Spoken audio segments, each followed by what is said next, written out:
Comrade Supreme Commander-in-Chief of the Russian Federation, Guard Senior Sergeant Timur Nikolaevich Naumov, Northern Fleet.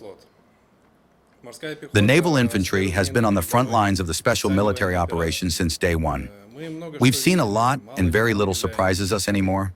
But what we still can't wrap our heads around is the enemy's brutal treatment of the civilian population.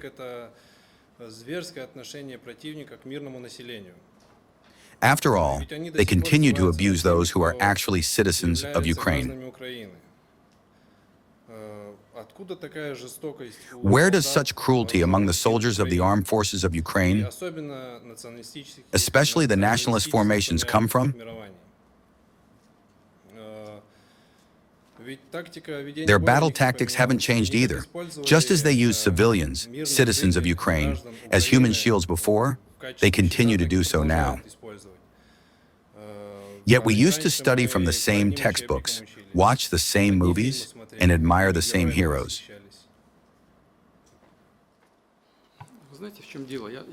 You know, the thing is, frankly speaking, I find myself thinking about this exact question too. Well, first of all, what would I like to say? That the Naval Infantry is always at the forefront. Why, even this year, if I'm not mistaken, Naval Infantry fighters alone have liberated over 20 settlements.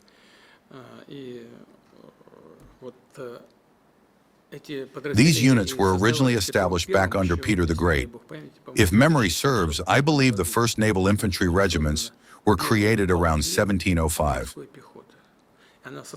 The Naval Infantry was founded as an elite branch of the armed forces overall, and of the Navy in particular.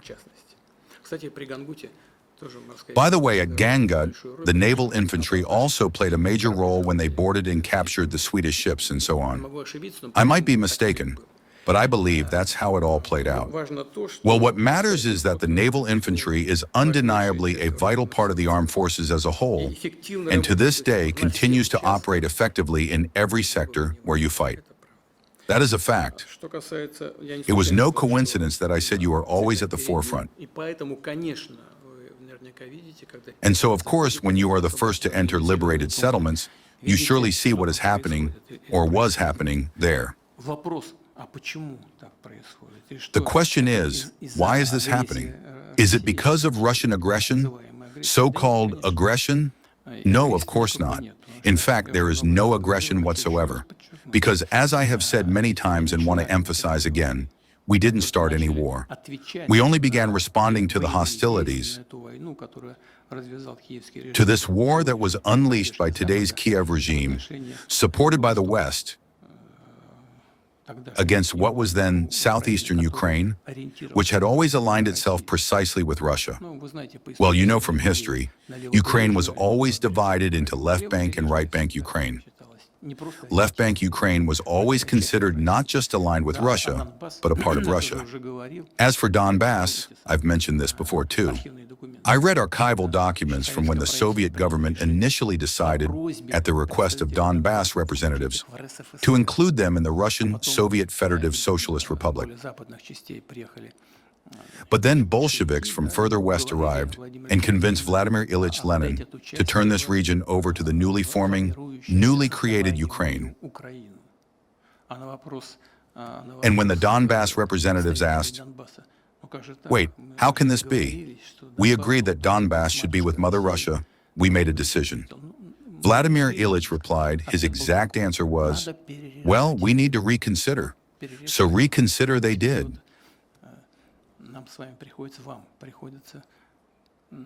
And now you and I, and you on the ground, are forced to return everything to its rightful historical course. Now I am coming to the answer to your question. What happened, say, after the Great Patriotic War? After the Great Patriotic War, a portion of those who had fought on the side of fascist Germany, Nazi Germany, ended up across the ocean. And the so-called anti-Russian, at the time anti-Soviet, centers very actively used those who had fought on the side of the Nazis, and later their successors and descendants. But the fact remains, they fought on the side of the Nazis. Well, you know, yes, they are ostensibly guided by nationalist considerations, supposedly acting in the interests of Ukraine and the Ukrainian people. But what lies at the core? Nazi ideology. And it is no coincidence that today they are reviving this Nazi ideology and doing so publicly in the name of the Ukrainian insurgent army. They name military units that they deem distinguished after the Ukrainian insurgent army, and they rebury Nazi war criminals. I've heard many times that Ukraine is seeking its identity. But the question arises, why must this identity be found on the foundation of Nazism and neo-Nazism?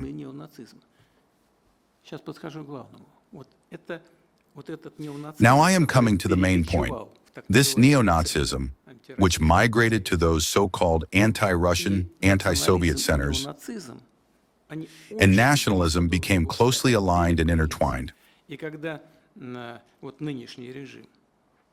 And when the current regime began to rely precisely on this segment of society and on this ideology, it automatically seeped into the minds of those who are fighting. Automatically. In other words, this is truly a regime rooted in the ideology of neo-Nazism and extreme nationalism. Nationalism, understandably, is not for oneself. It is against others. Patriotism is for the motherland, but not against anyone else, whereas nationalism is for oneself, but primarily against others. Today's ideology of the Kiev regime is built precisely on the foundation of this extreme nationalism and neo-Nazism. Therefore, there is nothing surprising here. Although for me, well, I'm not revealing any secrets. I think I may have even mentioned this once before. Early on in the special military operation, I read a battlefield report. Well, an interception from the field, something you are familiar with. Our guys listen in and log it. A tank column is entering one of the settlements in Donbass. 2 Ukrainian tank crewmen are talking to each other, and the exchange gets intercepted. I read it later. A man in a tracksuit stepped out of a residential building. He just walked outside. One of the tank crewmen immediately cut him down with a machine gun, shot him, killed him. The second one asks, "What on earth are you doing? Why did you do that?" And the first one who killed the man says, "Ah, they're all criminals here. Bandits, pro-Moscow, pro-Russian, no loss." The man hadn't done anything. He just stepped out of his house to see what was happening, nothing more. In a tracksuit, they killed him and drove on. That is the essence of the extreme nationalism that underpins neo-Nazism. That is the breeding ground of today's regime. That is what we are fighting against.